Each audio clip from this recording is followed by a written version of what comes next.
João, capítulo de número 11, a partir do verso 1, está escrito assim: havia um homem chamado Lázaro, e ele era de Betânia, do povoado de Maria e de sua irmã Marta.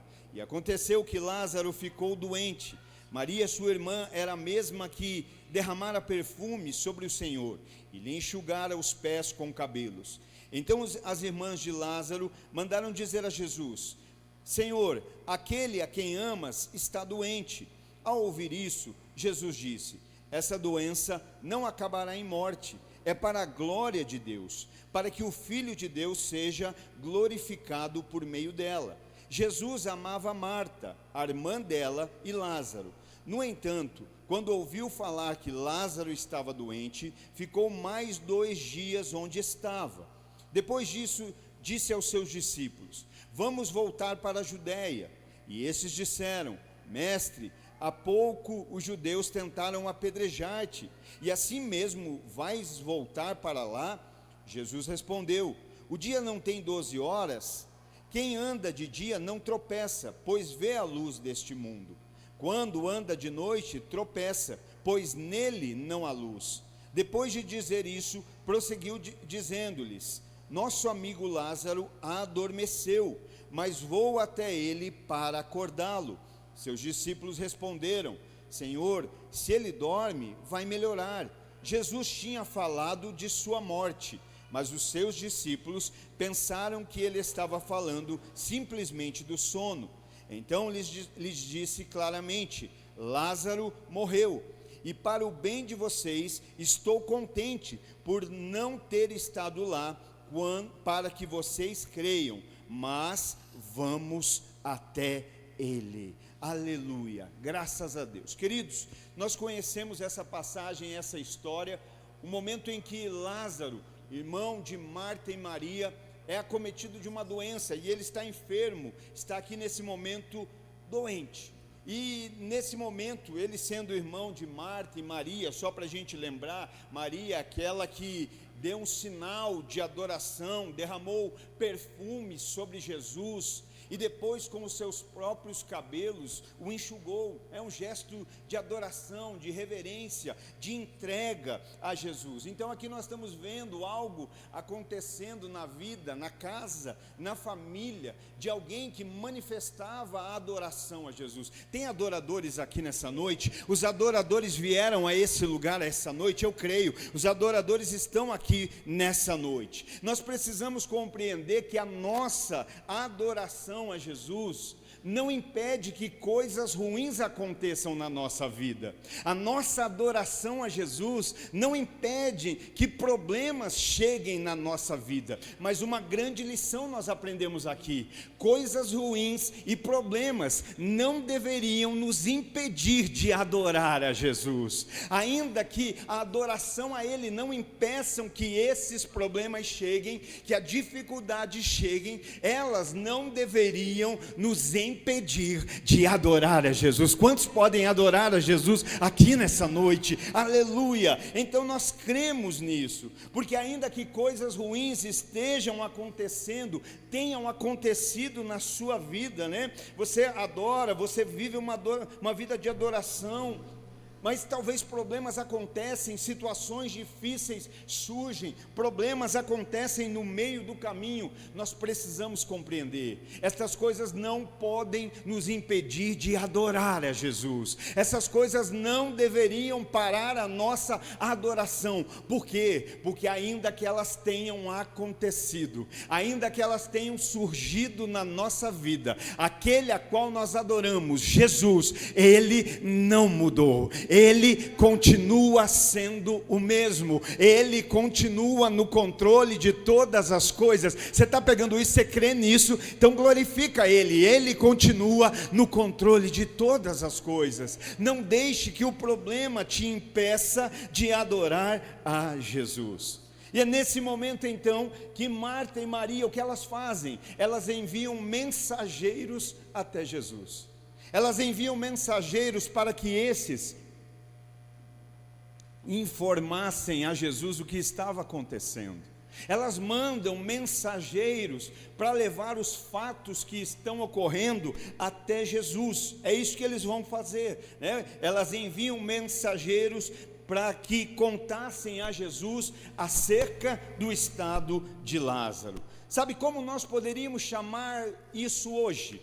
Qual nome isso receberia nos nossos dias hoje? Quando nós informamos a Deus o que está acontecendo na nossa vida. Quando nós informamos a Deus qual é a condição que nós nos encontramos. Quando nós informamos para Deus qual é os problemas que estamos tendo. Quando nós informamos para Deus algo que está nesse exato momento transcorrendo na nossa vida. Eu acho que fica claro, isso se chama oração.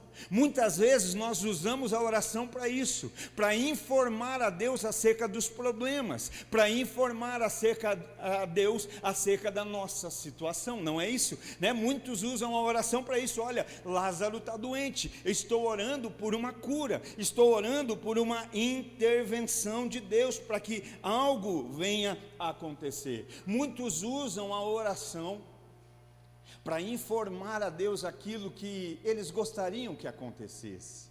Muitos usam para informar: olha Deus, minha situação financeira está difícil, eu preciso de um emprego, eu preciso de uma intervenção hoje, eu preciso de um recurso, eu preciso de uma ação, eu preciso de um resgate, eu preciso que algo aconteça nesse dia.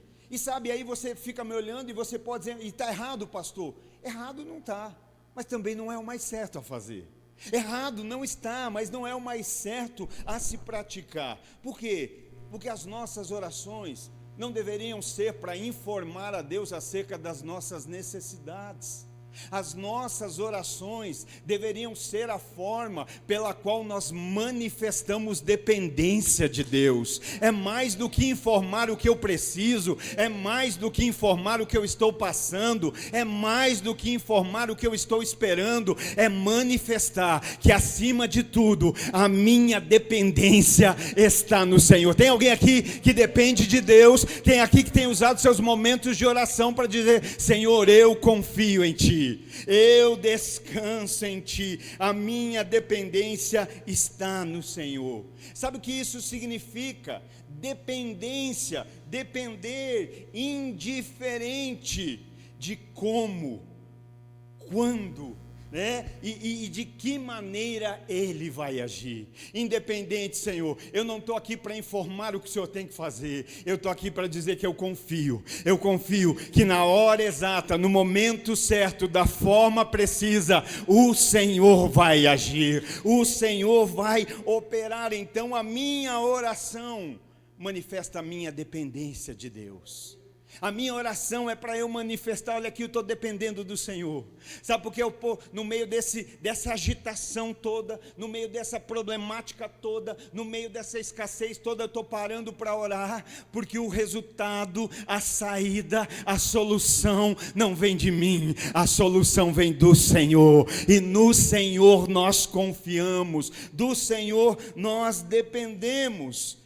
Então é mais do que dizer para Deus o que está acontecendo, é mais do que dizer para Deus o que precisa ser feito, é dizer: eu confio em Ti, eu creio em Ti, a minha esperança está no Senhor, eu estou crendo que o Senhor é poderoso, eu creio. Eu posso não saber o que o Senhor vai fazer, eu posso não saber quando o Senhor vai fazer, mas de uma coisa eu sei: o Senhor é fiel, o Senhor é fiel, e eu creio, eu confio, eu descanso, porque eu sei, eu tenho uma certeza: o Senhor fará. Quem crê que o Senhor faz? Quem crê que o Senhor age? Quem crê que o Senhor já está fazendo? Então adora, não deixa um problema parar a tua adoração, não deixa uma dificuldade roubar o teu louvor, não deixa uma adversidade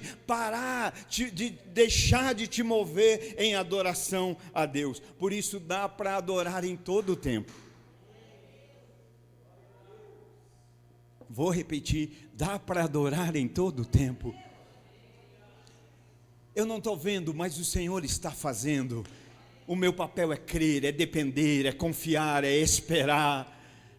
Sabe, muitas vezes nós perdemos momentos de intimidade profunda, relacionamento e fortalecimento, porque nós queremos ficar lembrando para Deus aquilo que Ele já sabe.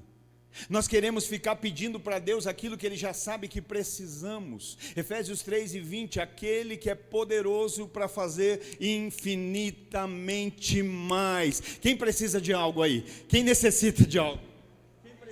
Deixa eu dizer para você, Deus é poderoso para fazer mais do que você necessita. Deus é poderoso para fazer mais do que você pensa. Aleluia!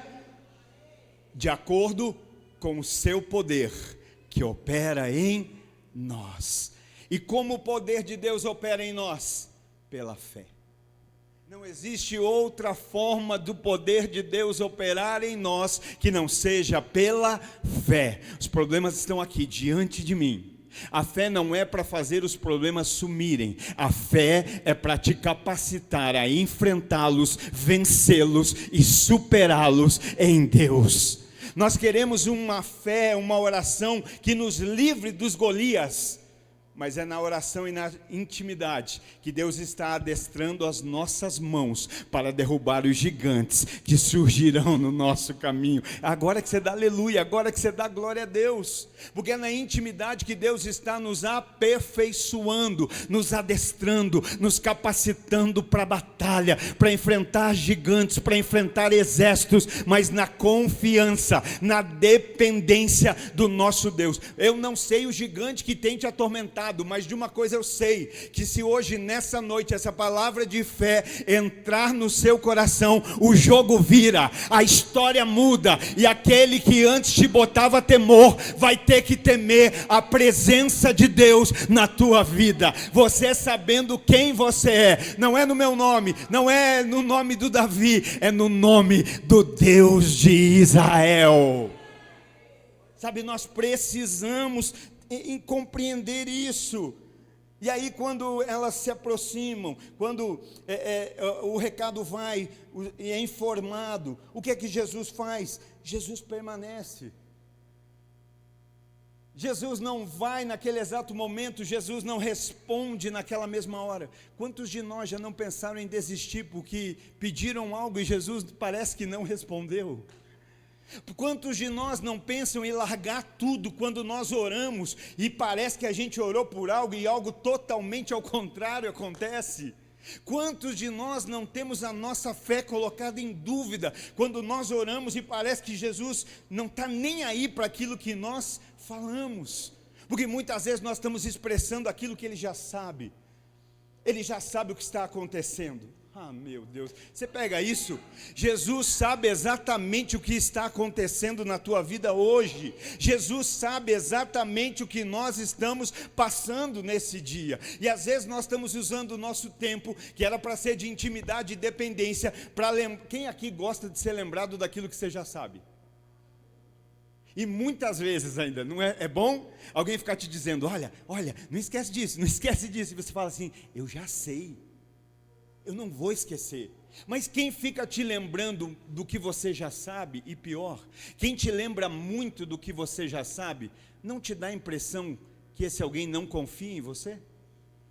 Que esse alguém não confia na sua palavra? Porque alguém, se você disse, olha, tal dia eu vou estar aí, conta comigo, eu vou lá te socorrer. Que dia você precisa? Dia 30. Então dia 30 eu vou estar lá, conta comigo. Só que se todo dia, 3 vezes por dia, ele ficar mandando mensagem dizendo, não esquece dia 30, não esquece dia 30, não esquece dia 30, o que ele está transmitindo para mim? Eu penso que no mínimo o senhor pode esquecer de mim. A palavra de Deus diz, pode uma mãe esquecer de um filho que ainda amamenta? Impossível. Mas todavia, ainda que ela se esqueça, eu, o Senhor, não me esqueço de vós. Eu, Senhor, não me esqueço de vocês. Será que a gente não está lembrando de algo que Ele já sabe? E mais, algo que se Ele prometeu, Ele vai cumprir. Nós não precisamos ficar lembrando Deus das suas promessas, porque Ele é. Tem alguém que tem promessa de Deus aqui nessa noite? Tem alguém? Eu sei que tem gente aqui que tem promessa e tem problema. Tem gente que tem problema e tem promessa.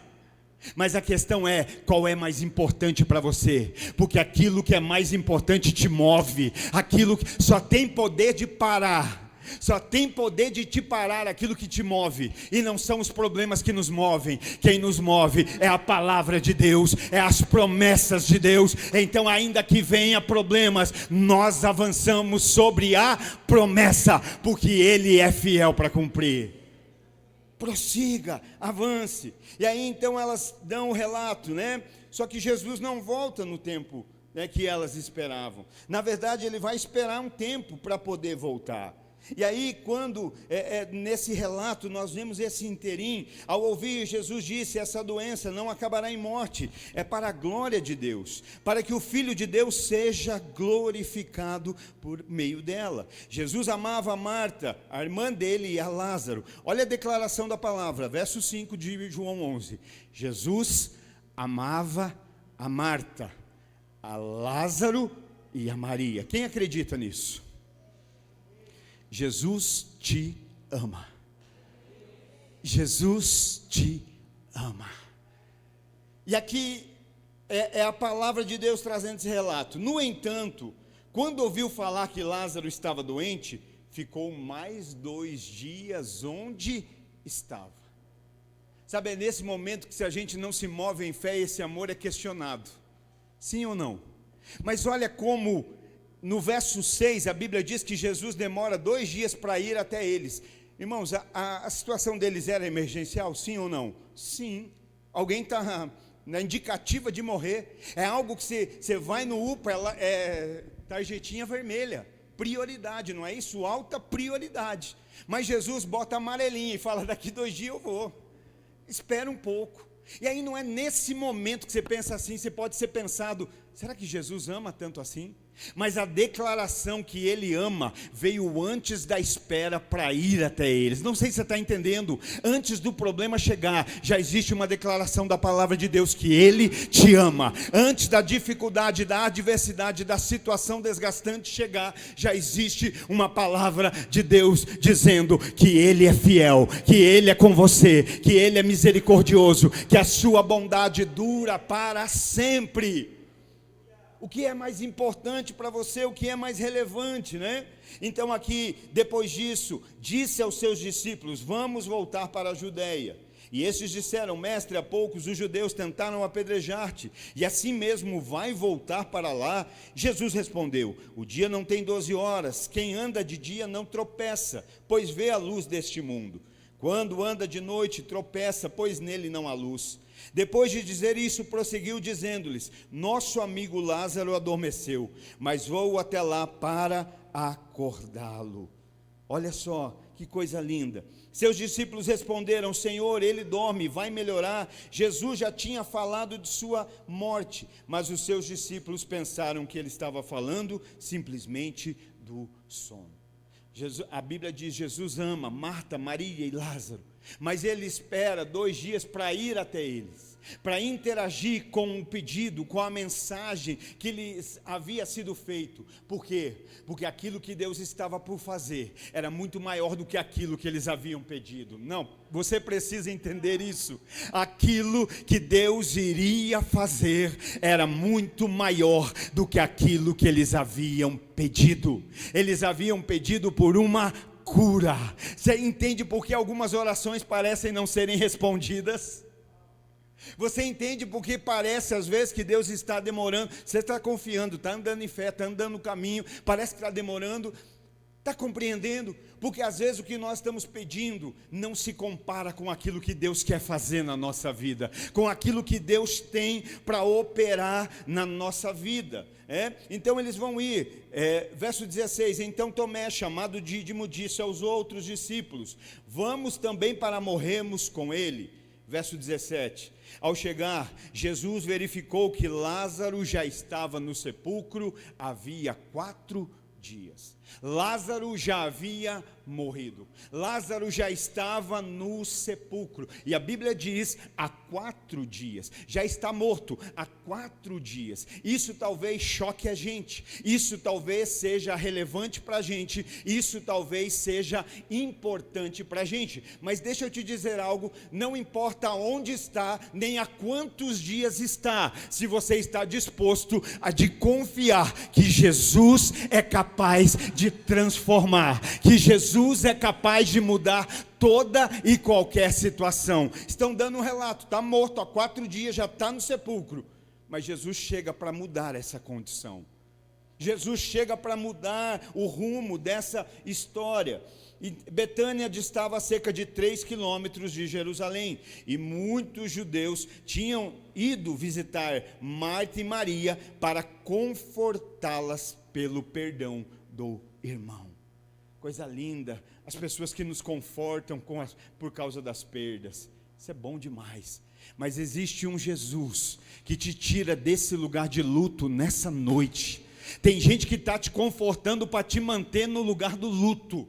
Tem gente que está te confortando porque quer ver você no lugar da perca. Mas Jesus chega nesse lugar para mudar essa história e dizer: o lugar de luto não é o teu lugar. Não se conforte com as percas. Quem está entendendo isso aqui? Tem gente aqui que já estava se confortando com as percas, consolando com as percas, e hoje Jesus está dizendo: eu estou nesse lugar para te tirar desse estágio de luto, de tristeza, de ter se conformado com aquilo que se perdeu. Aleluia! Como eu amo esse Jesus, como eu amo esse Jesus maravilhoso, que coisa linda, que coisa maravilhosa. Estão confortando pela perca. Verso 20, quando Marta ouviu que Jesus estava chegando, foi encontrá-lo, mas Maria ficou em casa. Disse Marta a Jesus: Senhor, se o Senhor estivesse aqui, meu irmão não teria morrido. Mas sei que mesmo agora Deus te dará tudo quanto pedires. Sabe, eu me lembrei de algo importante aqui. Lá no começo, quando os mensageiros vão, no meio da mensagem, a informar o que estava acontecendo, e eles vão dizer: Lázaro, teu amigo, está doente, aquele a quem tu amas. Olha aqui mais uma evidência da nossa insistência, né? A gente não só se conforma em ficar lembrando a Deus o que Ele já sabe. A gente não só se conforma em lembrar a Deus aquilo que nós precisamos, mas a gente também vai além, né? Porque a gente fica lembrando Ele que Ele nos ama. Olha, Senhor, Lázaro, teu amigo, aquele a quem tu amas, está doente. Sabe, parece que eles estão lembrando. Queridos, não é Deus que precisa ser lembrado que Ele nos ama, porque Ele não esquece. Quem não pode esquecer que Deus nos ama, somos nós. Deus não precisa ser lembrado que Ele nos ama, porque Ele não esquece. Deus não muda. O homem hoje fala de um jeito e amanhã fala de outro. O homem hoje é amigo de um e amanhã é inimigo desse mesmo. O homem hoje está caminhando num sentido, amanhã ele está caminhando em outro. Mas Deus, o Senhor, Ele não muda. O Senhor não muda. Aquilo que Ele falou, Ele mantém. Aquilo que Ele falou, Ele sustenta. Então não é Ele que precisa ser lembrado que nos ama. Somos nós que não podemos esquecer esse amor. Somos nós que não podemos esquecer que Deus nos ama. Lamentações 3:22 e 23 diz assim: graças ao grande amor do Senhor. Quem pode dar graças a esse amor? Quem pode glorificar a Deus por esse amor grande, poderoso? Graças ao grande amor do Senhor é que não somos consumidos. Sabe por que ainda nós estamos aqui? Sabe por que ainda não fomos consumidos? Sabe por que ainda não fomos devorados? Porque Deus nos ama. Deus me ama. Deus te ama. Deus nos ama. Sabe, somos nós que não podemos esquecer desse amor, pois as suas misericórdias são inesgotáveis. Renovam-se cada manhã. Grande é a tua fidelidade. Deus é fiel em todo o tempo. No dia bom, Deus é fiel. No dia ruim, Deus é fiel. No dia que você está perdendo, Deus é fiel. No dia que você está ganhando, Deus é fiel. No dia que você está curado, Deus é fiel. No dia que você está enfermo, Deus continua sendo fiel. Deus não é como o homem, que é mutável na sua fidelidade. Deus não exerce fidelidade segundo lhe é de agrado. É uma característica de Deus, fidelidade. Penso que nós, como cristãos, pequenos cristos, deveríamos ter essa máxima na nossa vida: fidelidade, fidelidade. Primeiro, eu sou fiel ao Senhor, sou fiel à sua palavra. Irmão, uma esposa que tem marido que é fiel a Deus e a sua palavra tem um esposo fiel. Um marido que tem uma esposa fiel a Deus e a sua palavra tem uma esposa fiel. Um patrão que tem um funcionário que é fiel a Deus e a sua palavra tem um funcionário fiel. A fidelidade em primeiro lugar tem que estar em Deus. Por quê? Porque eu não me esqueço do amor que Ele tem por mim. Eu não me esqueço do tamanho desse amor grandioso, poderoso. Por isso eu respondo em fidelidade. Então entenda isso: Deus não precisa ser lembrado que Ele nos ama. Deus não tem lapso de memória que esquece, não. Quem precisa se lembrar em todo o tempo somos nós. Lembra hoje aqui nessa noite. Talvez fica difícil: pastor, com esse problema não está fácil de louvar, não está fácil de adorar, mas eu vou te dar um bom motivo. Deus te ama, Deus te ama, Deus te ama, Deus te ama, Deus te ama. Como não adorar?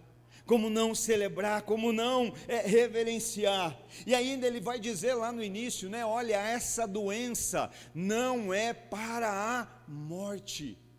Quem aqui enfrenta problema? Quem aqui deixa um problema roubar o seu sorriso?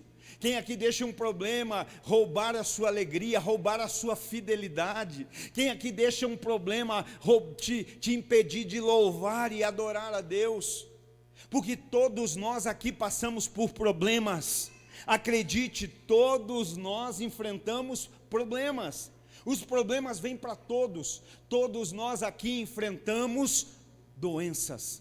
Todos nós enfrentamos enfermidades. Todos nós em algum momento da vida já perdemos algo. Todos nós, sem exceção.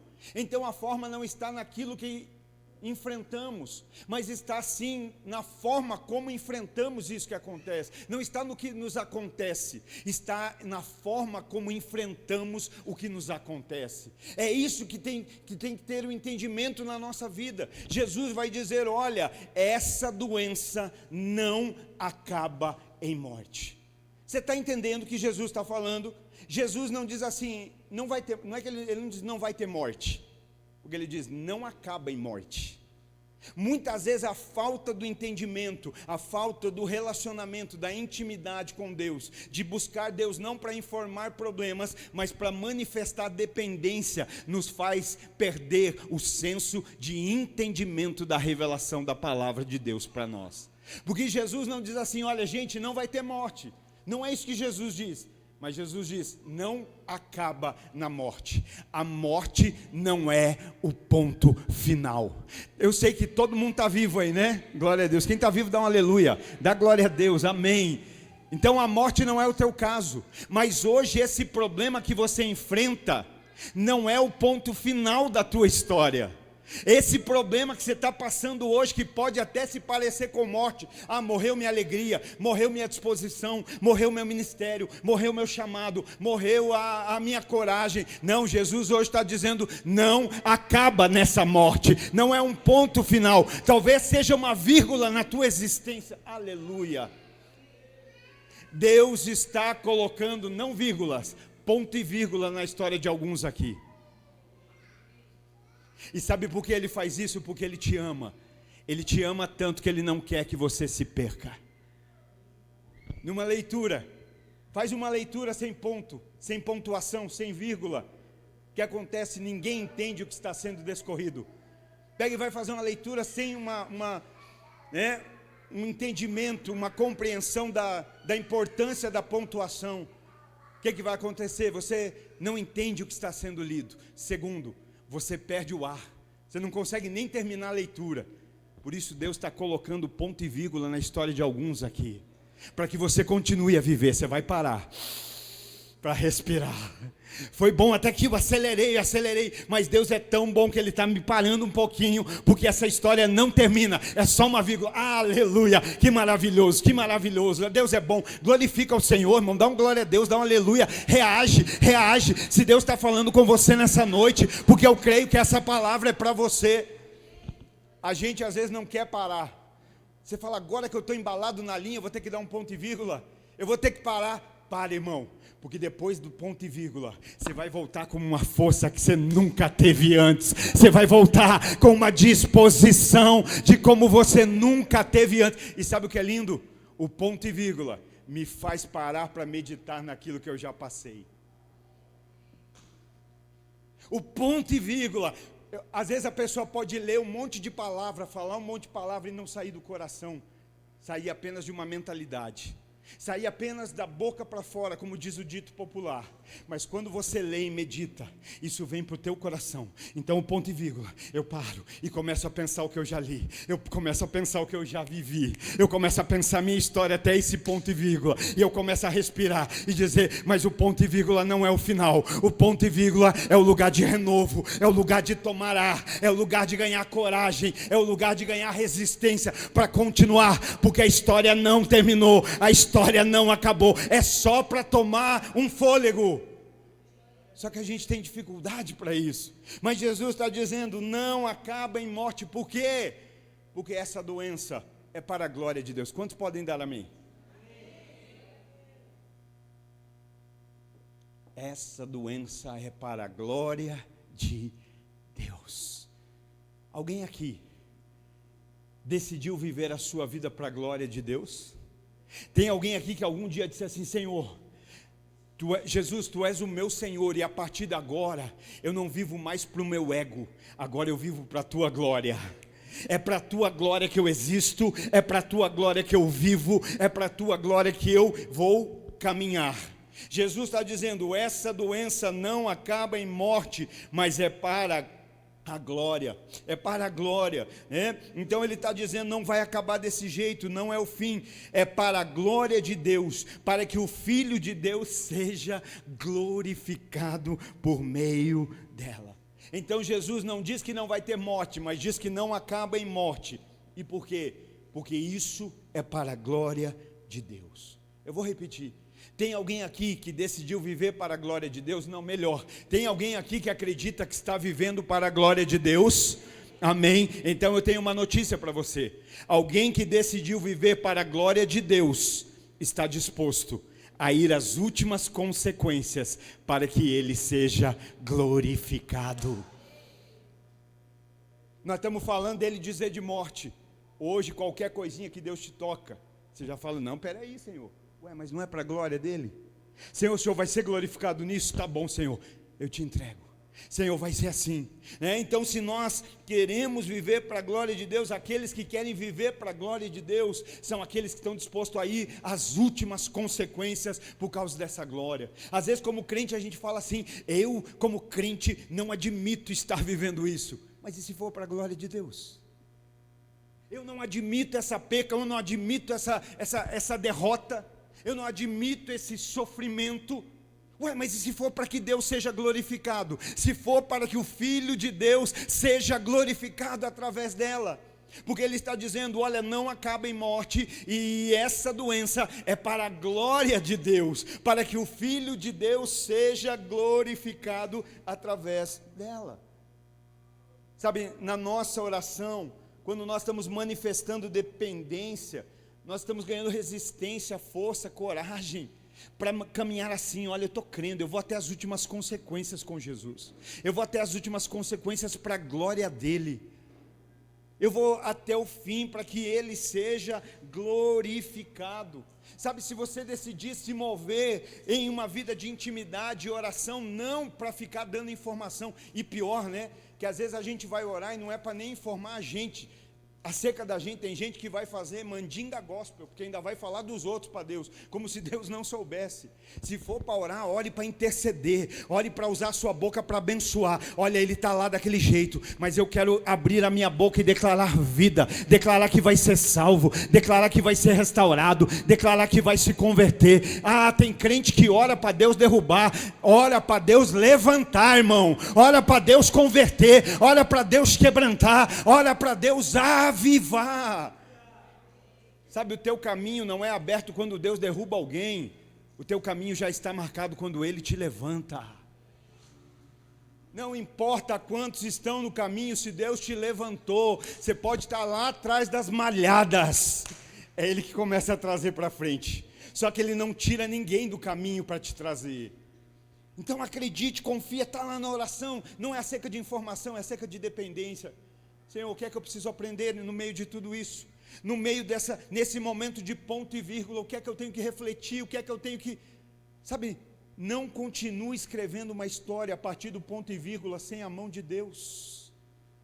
Porque a gente pode estar escrevendo uma história de criança mimada, revoltada, e dizendo, isso aqui não é assim. Não, Senhor, esse ponto e vírgula é para eu parar e pensar em tudo que aconteceu até aqui. E eu creio que daqui para frente o Senhor tem uma nova história para a minha vida. O Senhor tem algo diferente para eu viver. Até aqui foi bom, mas o que Deus tem é ainda melhor. E eu não quero continuar a escrever sem a direção de Deus. Então manifesta a dependência na oração, deixa nesse relacionamento vir a ousadia, vir a intrepidez, vir a graça de Deus sobre você, para você continuar e estar aqui disposto. Senhor, eu estou disposto até as últimas consequências. Nós estamos falando de morte, irmão, não tem nem a ver de morte. Alguns aqui, se hoje Deus falasse, vou tirar teu carro, aí eu vou entrar em crise. Aí eu já não sei mais se eu vou para a igreja, eu já vou ver onde eu vou, onde eu quero, como eu quero, só vou no dia que eu quero. Sabe, Ele está dizendo, essa morte não acaba em morte, e essa doença é para a glória de Deus. Senhor, talvez o que eu estou enfrentando, eu não estou gostando, mas se eu entendo que é para a tua glória, eu vou suportar, eu vou viver, e mais do que isso, depois do ponto e vírgula, eu vou estar melhor do que era antes. Eu creio nisso, eu creio. Não deixa Deus transformar um ponto e vírgula em ponto final. O ponto e vírgula é a graça de Deus, é a bondade de Deus dizendo, olha para o texto do passado e vê se não tem coisas para ser corrigidas, que não se cometam agora no texto do presente. Olha como Deus é maravilhoso, é a graça.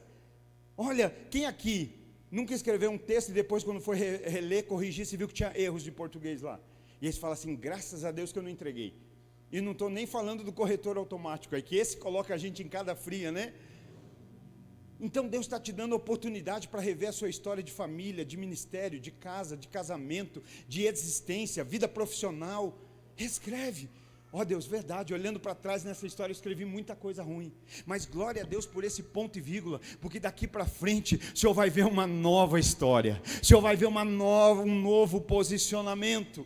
E acredite, querido, se você viver assim, nesse relacionamento, intimidade, não para informar problemas, não para informar o que Deus tem que fazer, não para querer lembrar Deus daquilo que você já sabe, estar ali ganhando resistência para se mover disposto, eu vou com Deus até as últimas consequências, acredite, pode se preparar, que grandes coisas vão acontecer, que coisas maravilhosas, extraordinárias vão acontecer, eu creio. Sabe, vamos continuar lendo, nós lemos lá no 17, então Jesus chegou lá e Lázaro já estava morto há 4 dias, nós já estávamos no 20, né? 21, disse Marta a Jesus, Senhor, se estivesses aqui meu irmão não teria morrido, mas sei que mesmo agora Deus te dará tudo o que pedires. Disse-lhe Jesus, o seu irmão vai ressuscitar. Marta respondeu, eu sei que ele vai ressuscitar na ressurreição no último dia. Disse-lhe Jesus, eu sou a ressurreição e a vida. Aquele que crê em mim, ainda que morra, viverá. E quem vive e crê em mim, não morrerá eternamente. Você crê nisso? Quantos aqui creem nisso? Aleluia, é a palavra de Deus. É Jesus falando conosco, né? Você crê nisso? E ela respondeu, sim, Senhor, eu tenho crido que tu és o Cristo, Filho de Deus, que deveria vir ao mundo. E depois de dizer isso, foi para casa. E chamando à parte Maria, disse-lhe, ó mestre, está aqui, o mestre está aqui, está chamando você. Ao ouvir isso, Maria levantou-se depressa e foi ao encontro dele. Jesus ainda não tinha entrado no povoado, mas estava no lugar onde Marta o encontrara. Quando notaram que ele se levantou depressa e saiu, os judeus que a estavam confortando em casa seguiram-no, supondo que ela ia ao sepulcro para ali chorar. Aleluia. Aos que estão confortando no luto, quando ela se movimenta, acompanha. Por quê? Porque estão pensando que ela vai chorar. Tem gente que anda com você só assim, só para te ver chorar, só na expectativa de te ver sofrer. Mas Deus está levantando um povo para se alegrar com as tuas alegrias, para se alegrar com as tuas vitórias, para celebrar a ressurreição que Jesus está fazendo na tua vida. Eu acredito. Quem crê nisso, quem crê, dá um glória a Deus, aplaude ao Senhor, glorifica, faz um barulho nesse lugar de celebração, de vida, de louvor a Deus, porque Ele está fazendo. Aleluia. Eles vão para vê-la chorar. Chegando ao lugar onde Jesus estava e vendo, Maria prostrou-se aos seus pés e disse: Senhor, se estivesses aqui, meu irmão não teria morrido. Ao ver chorando Maria e os judeus que a acompanhavam, Jesus agitou-se no espírito e perturbou-se. Onde o colocaram? Perguntou eles. Vem e vê, Senhor. Responderam eles. Jesus chorou. Então os judeus disseram: veja como ele o amava. Mas alguns deles disseram: ele abriu os olhos do cego, não poderia ter impedido que esse homem morresse? Jesus, outra vez profundamente comovido, foi até o sepulcro. Era uma gruta com uma pedra colocada à entrada. Tirem a pedra, disse ele. Disse Marta, irmã do morto: Senhor, ele já cheira mal, pois já faz 4 dias. Disse-lhe Jesus: não lhe falei que se você cresce, veria a glória de Deus? É nesse momento quando Jesus chega e Marta vai para encontrá-lo. Aqueles que estão confortando, que estão ali no momento de luta, o acompanham na expectativa de que haverá mais sofrimento, pranto e dor e choro. Estão ali acompanhando e eles se encontram com Jesus. E é nesse momento que Jesus pergunta: cadê? Cadê aquele que morreu? Aonde está aquele que está morto? Aonde ele foi colocado? Aonde ele está? E é nesse momento então que Marta vai fazer a indicativa: Senhor, ele está no sepulcro, já faz 4 dias, já cheira mal. Aonde Lázaro está? Lázaro está no sepulcro. Mas a minha pergunta é: por que Lázaro está no sepulcro? Porque Lázaro está morto. E aquilo que morreu precisa ser sepultado. Lázaro está no sepulcro, porque Lázaro está morto. E o lugar daquilo que morreu é na sepultura. Aquilo que morreu não pode continuar ocupando o lugar daquilo que está vivo.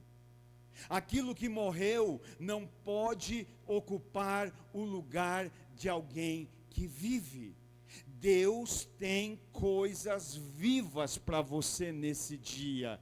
Deus tem vida para nós hoje, né? E aqui Lázaro está no sepulcro, porque o que está morto precisa ser sepultado. Só para a gente romper nesse clima de angústia e de tristeza, porque Lázaro está no sepulcro, eu vou te dar um spoiler: Jesus vai ressuscitá-lo. Jesus vai ressuscitar Lázaro. Aleluia. Quantos podem glorificar a Deus por isso? Aleluia. Glória a Deus. Meu microfone está morrendo, mas vai ser ressuscitado já. Aleluia. Graças a Deus. Então eles estão ali e Lázaro está no sepulcro, está sepultado. Por quê? Porque está morto. E aquilo que morreu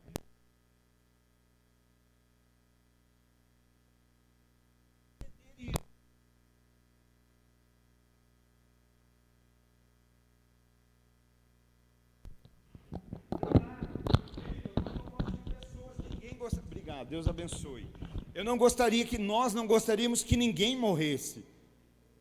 Só que nós podemos entender que não dá para a gente carregar na nossa vida aquilo que morreu, aquilo que está morto. Nesse ponto e vírgula, Deus está nos fazendo refletir, Deus está pensando, nos fazendo pensar. Sabe, ele morreu, e agora Jesus só vai fazer algo depois, olha para mim, Jesus só vai fazer algo depois de que ele está sepultado. Alguém aqui tem pedido para Deus avivar alguma área da sua vida? Alguém aqui tem pedido para Jesus ressuscitar alguma área da sua vida? Alguém tem pedido aqui, Senhor, ressuscita a minha área financeira que está morta, enterrada debaixo de 7 palmos. Senhor, ressuscita o meu ministério. Senhor, ressuscita a minha vida espiritual. Senhor, ressuscita o meu casamento. Ressuscita a minha história. Não estou falando para você enterrar o casamento não, tá, irmão? Acredita, Deus vai ressuscitar, Deus vai avivar, Deus vai mudar, vai transformar, permanece. Mas às vezes nós estamos pedindo por áreas. Jesus, traz a vida de volta. E Ele vai dizer, eu ainda não posso, porque você ainda não enterrou. Ainda não está no sepulcro. Ainda você está com eles nas tuas mãos. Tem um filme antigo, talvez aqui alguém já conheceram, que chamava-se Um Morto Muito Louco. Uma história de alguém que morre, 2 doidos lá, tentam fazer de conta que o morto está vivo. Parece a história de alguns crentes do nosso tempo. Faz de conta que está vivo. Precisa de gente balançando para fazer que está vivo. Bota um louvor, dança aí. Mas é alguém... Na verdade, teve esses dias aí, viralizou, né? Uma moça que foi tentar fazer um financiamento com alguém morto. Tentando tirar proveito de alguém que morreu, tentando fazer ele parecer que estava vivo. Não se engane. De Deus não se zomba. De Deus não se zomba. Tudo aquilo que o homem plantar, isso o homem há de colher. E naquele filme eles tentam fazer parecer que está vivo aquele que já morreu. Ou seja, eles querem continuar mantendo vivo aquilo que já está morto. Sabe, a gente já talvez enfrentou isso na nossa família, com amigos. Como eu disse, a gente não quer que ninguém morra, ninguém. Mas alguém, às vezes, está lá na família de amigo, e às vezes a pessoa está em estado terminal, numa UTI, já não tem mais consciência, já não tem mais movimento, está à base de aparelhos, de medicamento. O que é que a família fala? Não importa o jeito que está, eu quero que fique. Eu quero que permaneça, eu quero que fique assim, nem que seja por aparelho, vai permanecer.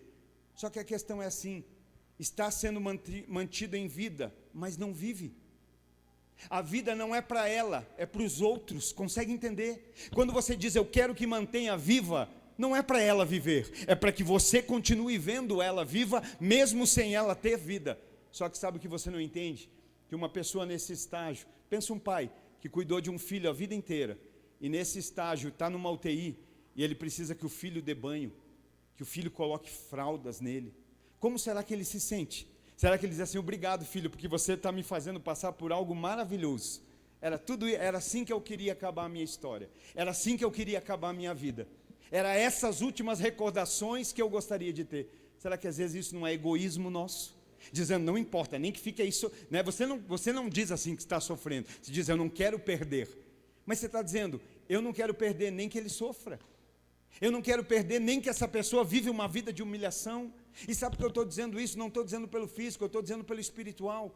Porque talvez muitos crentes no dia de hoje vivem o seu cristianismo na UTI, em aparelhos, com sondas, com medicamentos, mantendo vivo. Não, está vivo.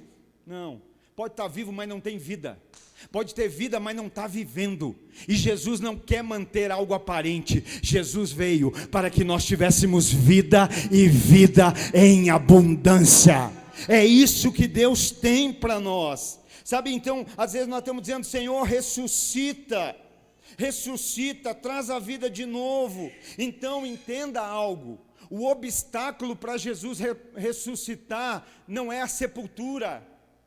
Quantos aqui acreditam que um sepulcro não é obstáculo para Jesus ressuscitar? Porque alguém pode dizer, não, se enterrar, Jesus não ressuscita mais. Se pôr na sepultura, Jesus não. Se eu abrir mão desse sonho, Jesus não ressuscita mais. Pelo contrário, talvez enquanto você não abre é que ele não pode ressuscitar. Talvez enquanto a gente não decide dizer, Senhor, eu vou colocar no lugar que o Senhor está mandando colocar. A gente gosta de dizer quando Deus manda tirar as coisas da gaveta. Não manda, não tem por aí, fala assim, hoje Deus está tirando aqueles planos da gaveta. Mas e quando Deus manda engavetar? E quando é Deus que manda, peraí, guarda, porque eu tenho coisas maiores. Guarda, porque eu tenho coisas melhores. Esse engavetar não é para acabar em morte, não é para que termine dessa forma. Sabe, às vezes o obstáculo para Jesus ressuscitar não é a sepultura. Às vezes o obstáculo é que a gente está mantendo fora da sepultura aquilo que está morto e já deveria estar sepultado. Jesus chega e pergunta, onde está? Está na sepultura. porque o lugar de morto é na sepultura, mas é morto temporário, porque não acaba em morte. Jesus vai operar, Jesus já está operando hoje aqui, Jesus já está agindo no nosso meio. Então o que impede não é estar no sepulcro, o que impede é estar fora da vontade de Deus, fora daquilo que Deus tem para a nossa vida. Sabe, quando a gente decide colocar no lugar certo, no sepulcro, sabe o que eles estão dizendo? A gente já não pode fazer mais nada, ele morreu. E quando morre no natural, nós não podemos fazer mais, nós não podemos tentar fazer de conta que está vivo o que morreu. Então o que nós fazemos com o que morreu? Nós vamos sepultar. Entenda isso, você precisa entender para sair daqui nessa noite esperançoso. O sepultar não significa o fim, o sepultar significa o lugar onde Jesus vai agir com ressurreição. Vai estar no sepulcro, mas não para permanecer ali, para que ali Jesus o encontre e traga a vida de volta. Só que às vezes a gente está mantendo, vamos manter, né? Mas o que impede é isso. Então nós não podemos fazer mais nada para manter vivo aquilo que já morreu.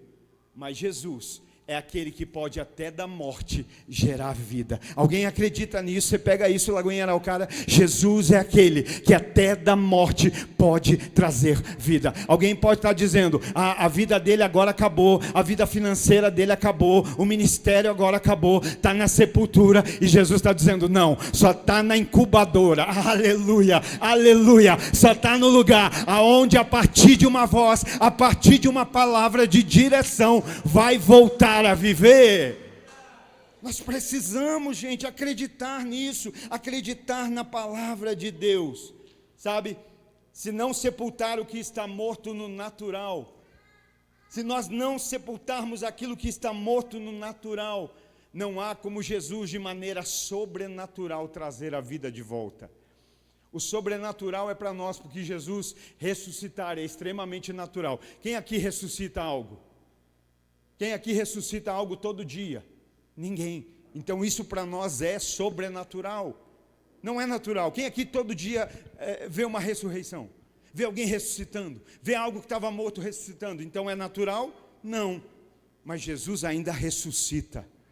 Ontem nós ouvimos lá, né? Jesus ainda atrai multidões. Jesus ainda atrai multidões. Jesus ainda cura. Jesus ainda ressuscita. Jesus ainda liberta. Jesus ainda batiza com o Espírito Santo. Jesus ainda transforma. Jesus ainda aviva.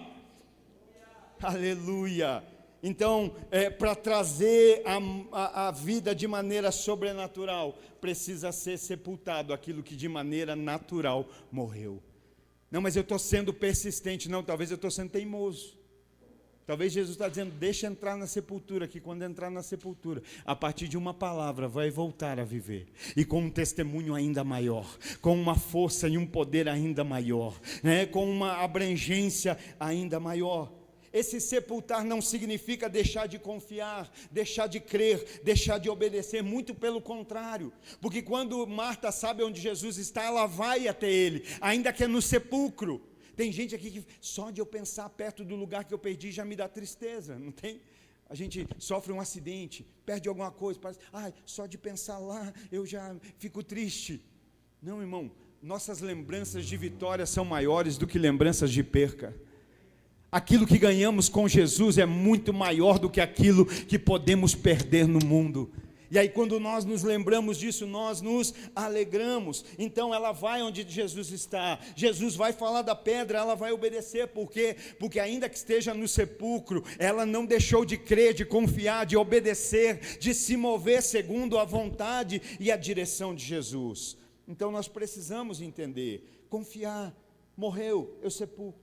Vou sepultar, vai para o sepulcro, mas isso não significa que acabou, significa que eu não vou tentar mais manter vivo pela minha força aquilo que Jesus, pelo poder sobrenatural, quer ressuscitar.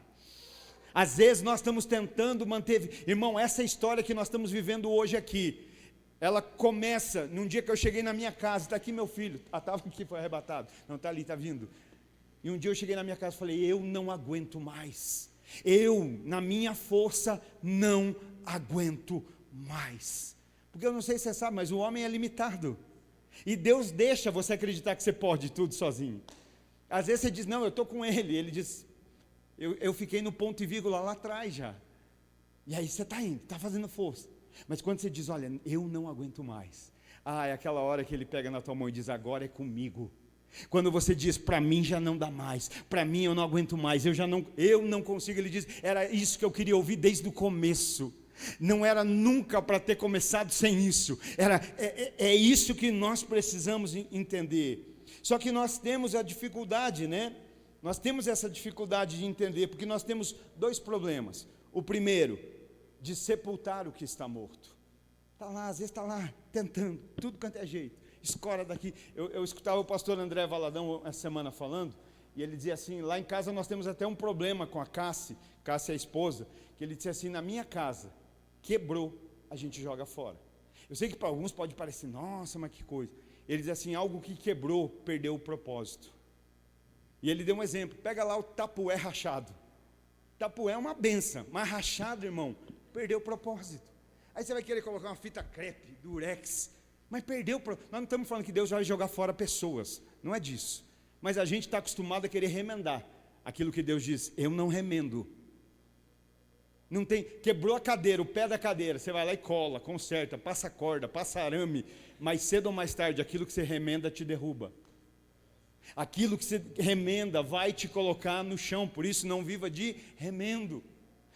E aqui nós temos essa primeira dificuldade, que é o quê? De sepultar o que morreu.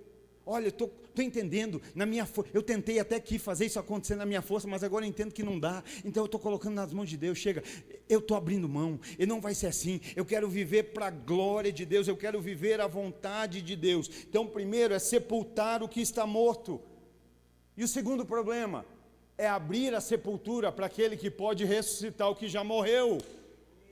A gente tem problema de expor o que, irmão, quantos casais que não dizem assim, está tudo bem, mas dentro de casa está morto, já não tem mais intimidade, às vezes o marido dorme na sala, a mulher no quarto.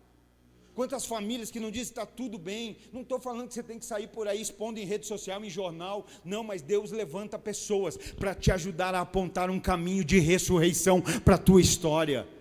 Mas Deus vai falar comigo sozinho, irmão, você já tentou fazer algo extremamente fraco e cansado? Você consegue?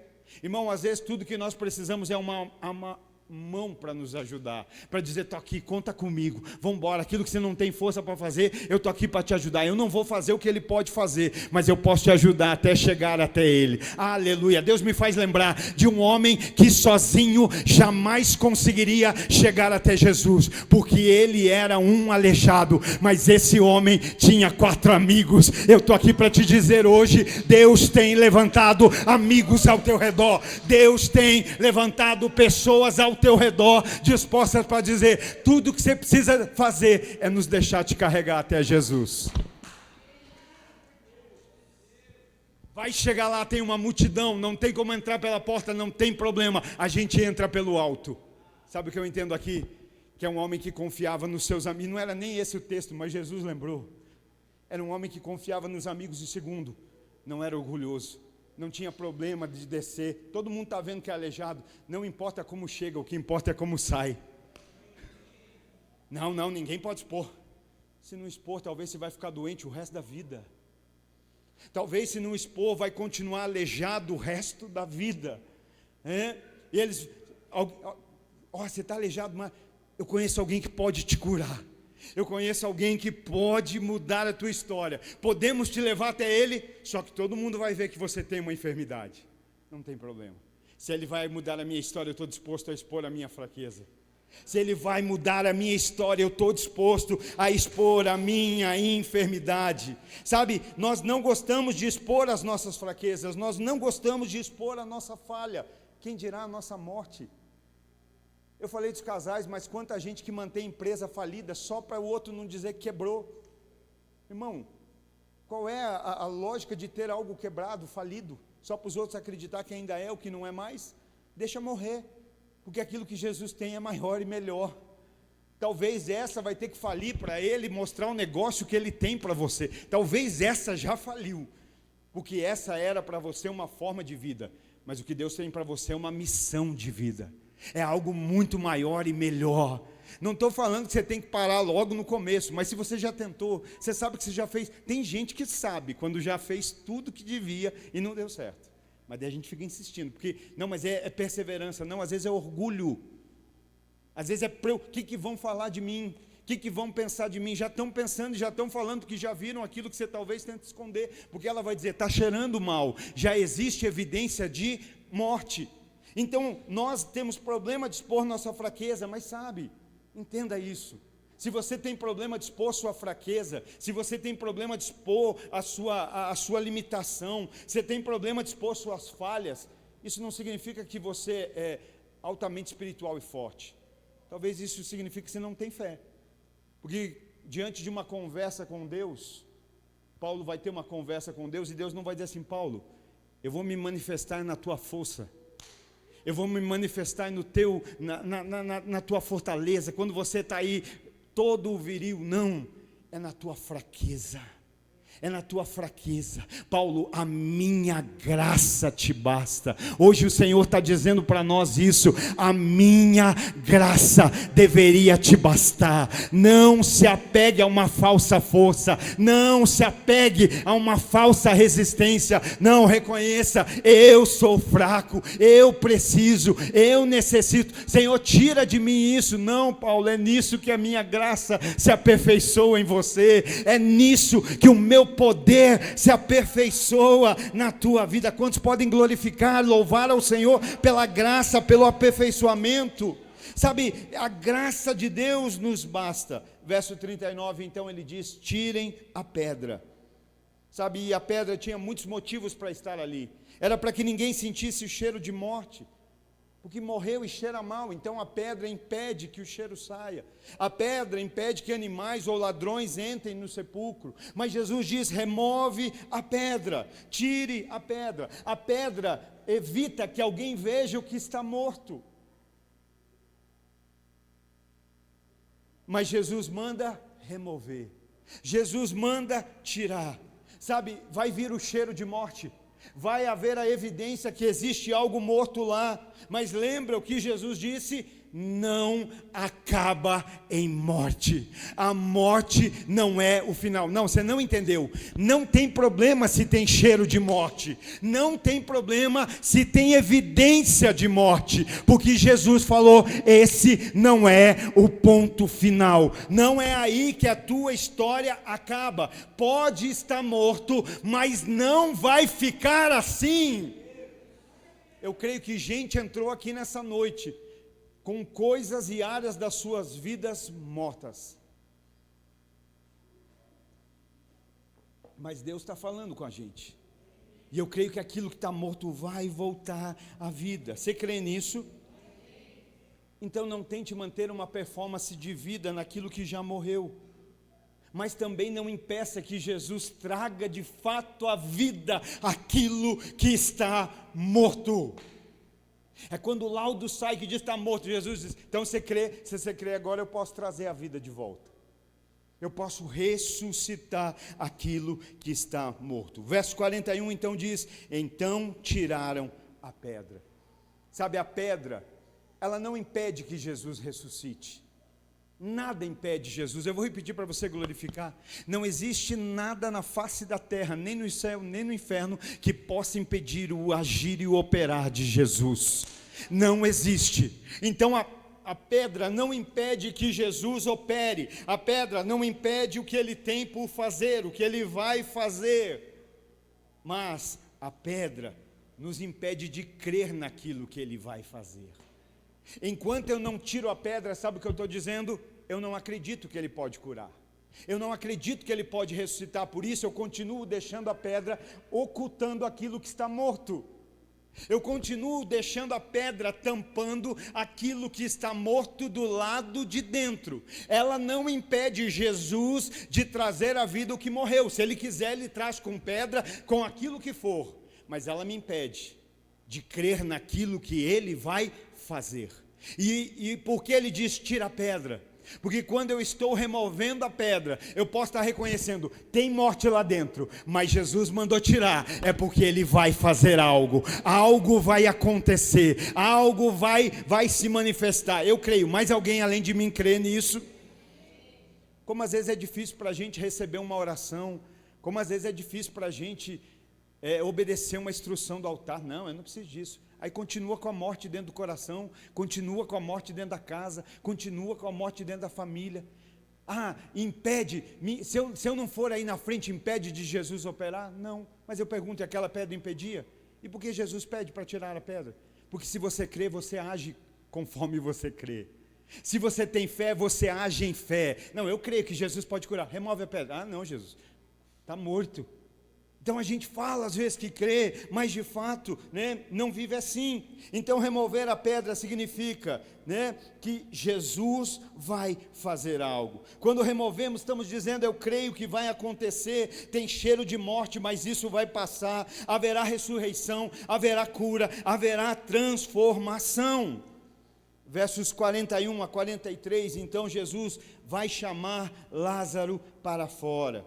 Jesus agradece ao Pai, porque o Pai sempre lhe ouve. No 43, depois de dizer isso, Jesus bradou em alta voz, Lázaro, venha para fora.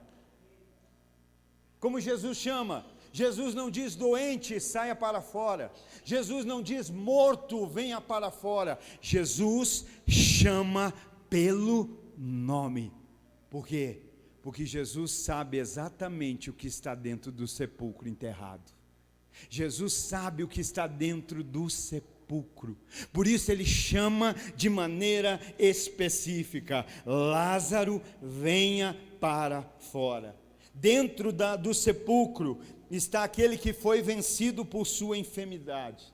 Quem está dentro do sepulcro? Lázaro, aquele que a enfermidade venceu, aquele que ele está morto. Mas lembra, Jesus disse, não acaba desse jeito. Pensa, a morte está celebrando, a enfermidade está dizendo, ganhei o jogo, mas o jogo ainda não acabou, porque Jesus disse que não acabava em morte. Talvez hoje o inimigo está celebrando, porque acha que ganhou na tua vida, porque acha que te derrotou, te parou, te neutralizou, te anestesiou e quem sabe até tirou a vida de você, mas mal sabe ele que Jesus está por fazer uma ressurreição na sua vida, uma ressurreição na sua história, uma ressurreição na sua existência. E eu acho lindo isso, porque depois da pedra removida, lembra, dentro está aquele que foi vencido pela morte, mas depois da pedra removida, Lázaro ressuscitado, curado, vivo, transformado, mais que vencedor em Cristo Jesus. Aí o verso 45 me diz, verso 44, o morto saiu com as mãos, e nesse momento eu paro e digo assim, como assim, João? João, parece que você não entendeu, João, o que está acontecendo? João, que relato é esse? Jesus diz, tira a pedra. Primeiro eu acho lindo que Jesus não disse assim, Lázaro, viva. Jesus disse, Lázaro, saia para fora. Eu só posso chamar para vir para fora aquilo que já está vivo do lado de dentro. A palavra está entrando no coração de alguém aqui? O verbo vivo está agindo na vida de alguém, a presença do Espírito Santo está tocando a vida de alguém, então Jesus não vai mandar viver, Jesus só vai mandar vir para fora o que já está vivo do lado de dentro. Você está esperando uma voz de comando dele dizer, Lázaro vive? Não, ele diz, Lázaro vem para fora, porque viver, você já voltou a viver, quando eu cheguei na tua história, quando eu cheguei nesse lugar. Lázaro, vem para fora. Quem acredita que já tem ressurreição aí? Quem acredita que já tem vida, vida no teu coração? Eu profetizo vida, vida de Deus no teu espírito. Eu profetizo vida, fluir de Deus na tua família, na tua casa, no teu corpo físico, em nome de Jesus. Mas João diz assim, e o morto saiu para fora. E eu digo, como assim, João? Que relato é esse? Que relatório é esse? Ele está morto? Peraí, gente, agora vocês vão concordar com o João. Lázaro está morto? Mas por que João chama ele de morto? Porque ainda que esteja vivo, ele ainda mantém a aparência de morto. Porque naquela época era tradição enrolar com faixas de linho e cobrir o rosto com um pano. Era assim que ficava ali para os familiares verem. Ou seja, ele está vivo, mas ele ainda tem aparência de morto. Ele ainda tem, eu não vou chamar de vestes, mas vestes mortuárias, está ainda vestido de morte. Ressuscitou, está vivo, né? O morto sai, como assim? Né? Porque ainda tradicionalmente ele tinha a aparência de morto. Jesus ressuscita Lázaro, já estamos indo para o final para orar. Jesus traz Lázaro de volta à vida. O que Jesus faz? Diga, Jesus traz Lázaro de volta à vida. Como se chama alguém que desponta para a vida? Como se chama o ato de alguém que surge para a vida? Nascer. Quando surgimos para a vida, nascemos, não é isso? Lázaro já não havia nascido uma vez? E agora o que Jesus está fazendo? Trazendo Lázaro de volta à vida. Lázaro está nascendo de volta. Lázaro está nascendo de novo. E agora, todo enfaixado, ele ainda se parece como um morto. Agora, depois do novo, havia ali faixas que impediam o seu movimento. Pensa alguém enfaixado. Como é que alguém enfaixado anda? Não anda. Como é que alguém com pano na cabeça enxerga? Não tem visão. Alguém que ressuscitou, mas ainda tem aparência de morto, não tem movimento e nem visão de vivo. E aí o que é que Jesus vai dizer? Jesus não vai dizer, peraí Lázaro, que agora eu vou completar a obra. Jesus diz assim, agora gente, tira as faixas dele. Uau, agora vem a parte que a gente fala, o meu orgulho vai passar. Não vai não quando sai. Jesus fala, agora vamos lá, tira as faixas dele, porque ele vai voltar a se movimentar. Tira o pano da cabeça, porque ele vai voltar. Não, eu preciso dizer isso. Tira as faixas dele, não porque ele vai voltar a se movimentar somente, ele vai começar a se movimentar como nunca antes. Tira o pano da cabeça dele, não somente porque ele vai ver, mas porque ele vai ver como ele nunca viu antes. Quantos de nós teriam coragem de dizer, pode tirar minhas faixas, que eu não quero continuar com a aparência de morto. Eu não quero estar do lado de fora, podendo viver e não viver. Sabe, Jesus não vai dizer, não, eu vou tirar a faixa lá no sepulcro para que ninguém veja. Não, vem para fora do jeito que você está. Vem do jeitinho que você está. E os irmãos vão tirar as faixas. Nós estamos vivendo uma nova fase, eu creio no meu coração. O novo só pode ressuscitar depois que o velho é sepultado.